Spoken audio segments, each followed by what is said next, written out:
Que alegria grande podermos estar chegando até você para mais um encontro com a palavra. Nosso programa tem nos levado por um estudo panorâmico de toda a Bíblia. Já chegamos às cartas do apóstolo Paulo e Timóteo e a Tito, chamadas de cartas pastorais. No programa de hoje falaremos sobre a carta para Tito. Estudando a primeira carta a Timóteo, chegamos a certas conclusões a respeito do perfil de pastor que ele era. Jovem, sensível, amoroso, generoso e também tímido. O perfil de Tito é diferente, mais velho, maduro e equilibrado. Provavelmente Tito era o melhor pastor que Paulo tinha para enfrentar problemas e sugerir soluções dentro dos padrões de Deus. Paulo designou Timóteo para Éfeso e Tito para Creta, um lugar muito difícil para plantar e pastorear uma igreja. Essas duas cartas, 1 Timóteo e Tito, poderiam ser chamadas de epístolas pastorais sinópticas, porque o conteúdo delas é muito semelhante e as duas abordam o assunto da organização da igreja. Quase todas as denominações costumam ter um manual usado pelo pastor de cada igreja com as diretrizes da denominação. Esse manual do ministro dá todas as diretrizes a respeito da organização da igreja, como proceder em relação a casamento, funerais e batismos e outras atividades. Estas duas epístolas pastorais poderiam ser chamadas de o Manual do Ministro.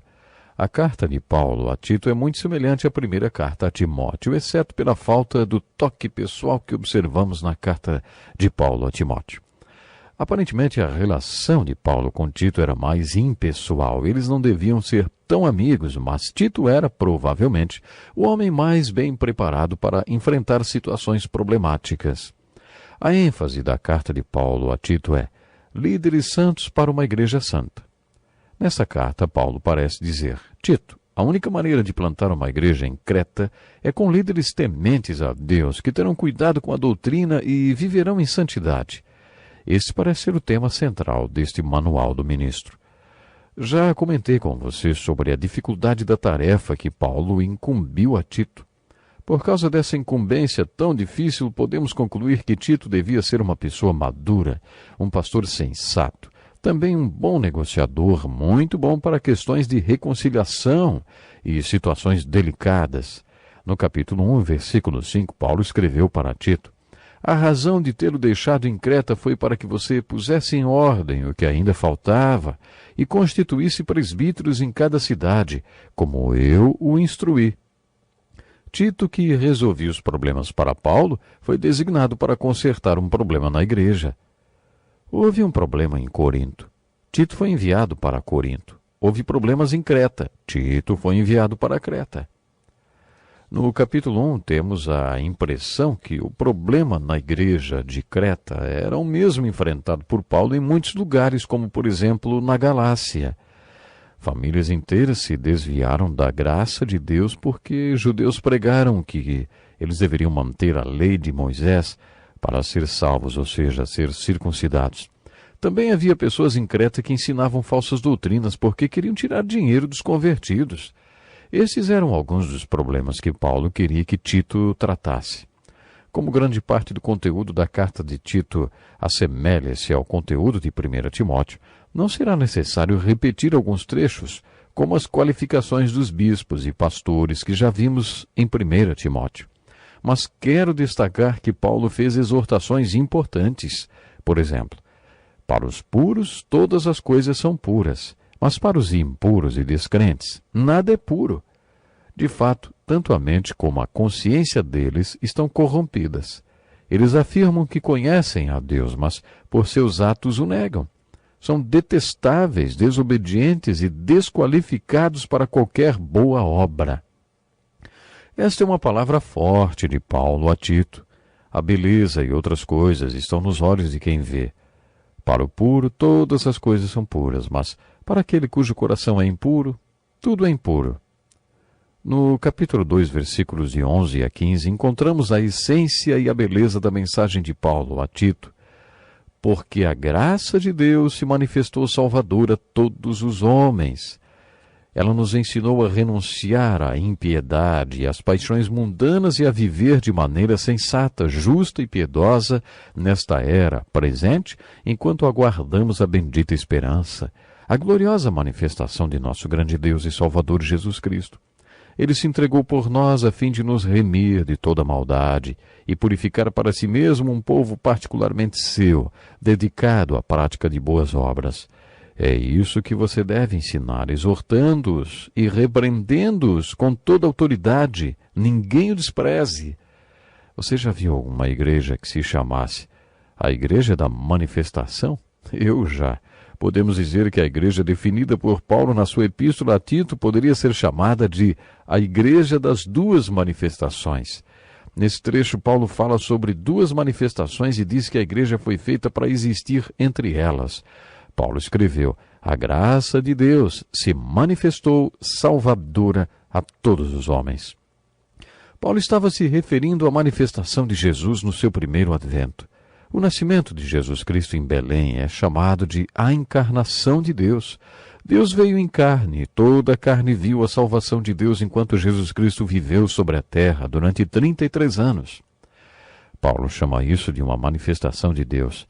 Deus interceptou a história humana através de uma manifestação na terra. Paulo está dizendo que a graça de Deus se manifestou e ensina que devemos viver neste mundo de maneira sensata, justa e piedosa, enquanto buscamos outra manifestação de Deus. Estamos buscando a manifestação gloriosa de Deus quando Jesus voltar no seu segundo advento. É por isso que um bom nome para uma igreja seria a Igreja das Duas Manifestações, porque a igreja existe entre estas duas manifestações de Deus. A graça de Deus que trouxe nossa salvação manifestou-se quando Jesus Cristo veio. Esta foi a primeira manifestação.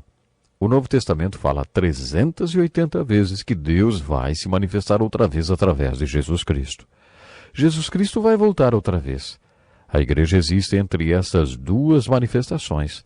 A graça de Deus que se manifestou quando veio a salvação e a manifestação de Deus que vai acontecer quando Jesus Cristo vier outra vez. Deus sabe precisamente como Ele quer que sua igreja seja entre estas duas manifestações. Devemos viver de maneira sensata, justa e piedosa na presente era.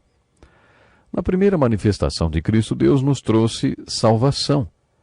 Ele nos redimiu porque queria para si um povo particular, purificado e zeloso de boas obras. A palavra particular, que Paulo usa aqui, significa específico ou único. Lembro-me de um homem que andava para cima e para baixo numa rua, carregando dois cartazes, um na sua frente e outro nas costas. Quando ele se aproximou, vi que o cartaz da frente dizia: "Sou bobo de Cristo." E depois que ele passava, podíamos ver que o cartaz das costas dizia: "Você é bobo de quem, hein?" Ele formava um sanduíche de Jesus, só que ao invés de pão, eram cartazes. Ele queria passar uma mensagem: "Sou bobo de Cristo, você é bobo de quem?" Nesta carta, Paulo está nos dizendo que estamos no meio de duas manifestações de Deus em Cristo. Um sanduíche também. Desde que Deus trouxe salvação até a segunda vez que Ele manifestar tudo até o fim, a igreja será este povo particular. Paulo não quis dizer que devamos ser sanduíches para o Senhor. Ele não disse que devamos usar cartazes, nem nada parecido. Particular significa, neste contexto, o mesmo que um diamante raro. Só existe um, nenhum outro igual. Tenho apenas um quadro de valor. Um quadro é de valor porque é o único. Foi nesse sentido que Paulo usou a palavra particular. Quando Deus decidiu que nós, que somos a igreja, seríamos um povo particular, Ele quis para si um povo redimido e puro, um povo muito especial para ser como Ele é. Talvez agora você entenda porque esta carta de Paulo a Tito poderia muito bem ser intitulada A Igreja das Duas Manifestações. Agora que você já entendeu isto, gostaria de finalizar sugerindo outro título ainda melhor. Que tal? A Igreja de Três Manifestações. Entre a primeira manifestação de Cristo quando veio a salvação e a manifestação que ainda vai acontecer quando Cristo voltar, existe outra manifestação de Deus através de nós, seu povo particular. Deus, em sua providência soberana, planejou três manifestações. Deus escolheu você e eu para fazermos sua obra. Você se lembra do capítulo 15 do livro de João? Talvez você seja a única manifestação de Jesus que seu vizinho verá. Devemos ser embaixadores dele, do Senhor, seus representantes. Devemos ser Jesus para o mundo. Somos um povo particular.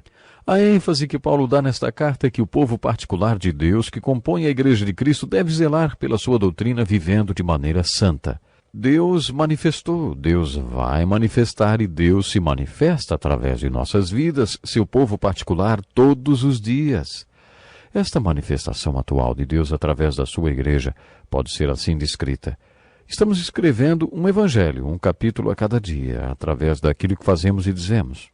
Os homens leem o que escrevemos, quer seja verdadeiro ou falso. Diga o que o evangelho é para você. Este é o evangelho pregado pela Igreja de 3 manifestações, que consiste na manifestação de Deus, não em Cristo quando ele trouxe salvação, nem quando ele voltar outra vez, mas na manifestação através de nós para todo mundo que somos seu povo particular. A terceira manifestação é o desafio da carta de Paulo a Tito. Essa terceira manifestação foi o que nosso Senhor disse quando afirmou que somos como a cidade construída sobre um monte e que não pode ser escondida.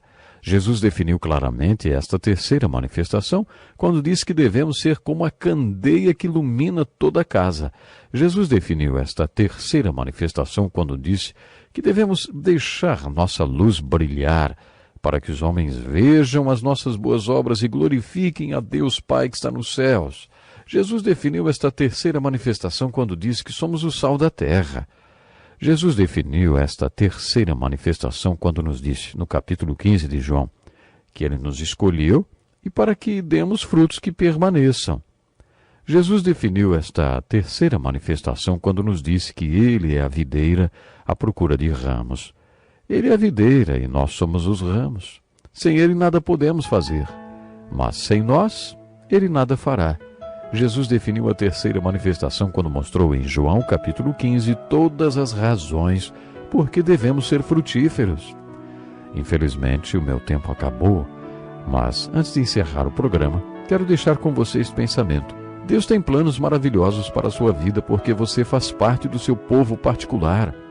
Talvez você não se ache especial, você ainda não se achegou a Jesus Cristo e ainda não se entregou ao plano que Ele tem para a sua vida. Não deixe para amanhã. Pense nisso. Até o próximo programa.